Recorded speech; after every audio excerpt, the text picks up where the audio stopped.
آپ صلی اللہ علیہ وسلم نے وحی کے رک جانے کے زمانے کے حالات بیان فرماتے ہوئے کہا کہ ایک روز میں چلا جا رہا تھا کہ اچانک میں نے آسمان کی طرف ایک آواز سنی اور میں نے اپنا سر آسمان کی طرف اٹھایا۔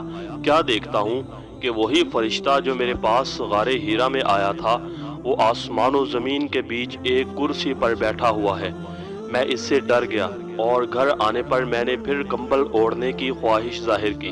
اس وقت اللہ پاک کی طرف سے یہ آیات نازل ہوئی: اے لحاف اوڑھ کر لیٹنے والے، اٹھ کھڑا ہو اور لوگوں کو عذاب الہی سے ڈرا اور اپنے رب کی بڑائی بیان کر اور اپنے کپڑوں کو پاک صاف رکھ اور گندگی سے دور رہ۔